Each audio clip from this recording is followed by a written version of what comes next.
Hello and welcome to Winslow Academy. So this is part 2 in our Wireshark tutorial for beginners. So if you haven't watched part 1 where we got into how to install Wireshark, how to use display filters and how to eavesdrop on passwords when connecting to a site which is not secured by HTTPS. So if you haven't watched that, you can click on it in the top right corner here and then get back to this one. But if you are already into the basics of Wireshark, you can just keep on watching. And in this video, we are going to focus surely on capture filters and some of the more intermediate stuff in Wireshark. So as some of you know, when you are opening Wiresharks, you have all the interface displayed here. So when you're clicking on an interface, you will basically start capturing, and it will display all web traffic going over that interface. So you can use display filters to filter what you're seeing here. So if you only want to see traffic from a certain protocol, you can just enter that in the filter right here. But you are still getting all the redundant stuff that you don't need. So in order to only get displayed and increase the complexity of your search, you can actually use capture filters such that you are only capturing traffic based on certain parameters. So let's try to set that up.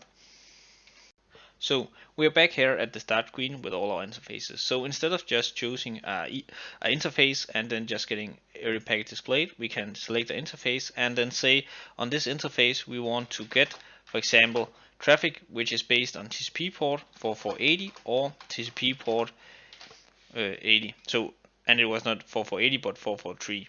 So by specifying this capture filter right here, we are specifying that we will only be interested in capturing these packets that lives up to this requirement. And you can see in the title here that we're capturing from the Ethernet interface because that is where all my traffic is going through.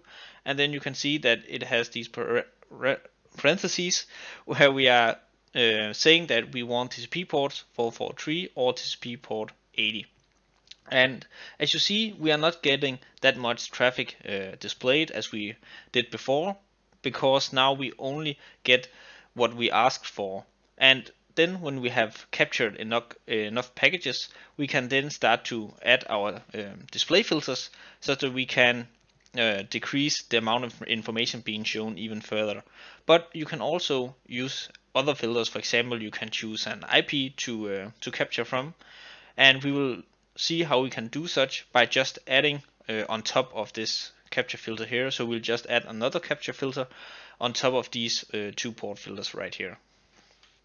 So to add such, we will need to stop the current capturing by clicking here. So when we have stopped this capturing, we can go up to the capture here and click options. And here we see the interface that we're using. We're using the Ethernet, and we also see the other interfaces available on my desktop. But since all my traffic is going through the Ethernet, this is the interface that I'm using. And as you see here, we have these capture filters that we defined before. So we can specify, for example, a host IP that we're interested in. So we can say or host, and then say we will only be interested in the IP 0.22. So now we have specified that it has to be traffic coming on the TCP port 443 or TCP port 80, or being from the host of this IP, which is my own local desktop IP. So if we click start here, and when you start a new capture, it will reset what you have captured before. So you can either choose to save the capture data or just continue without saving. And since I have not captured any important stuff, I will just continue. So as you see here, we are getting a lot of traffic displayed once again, and that is because I chose my own local IP. So the IP that I chose is either present here in the destination or the source for all the packages.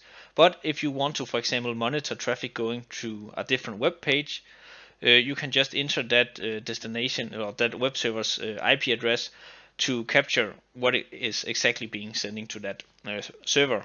So this is an easier way for you if you want to monitor certain traffic or want to watch for malicious activity going to an unknown server that you can see on your computer, you can just specify these filters to keep a closer eye of what is exactly being sent over your network. Instead of having to add display filters in a larger capture, you can limit the amount of data being shown to you.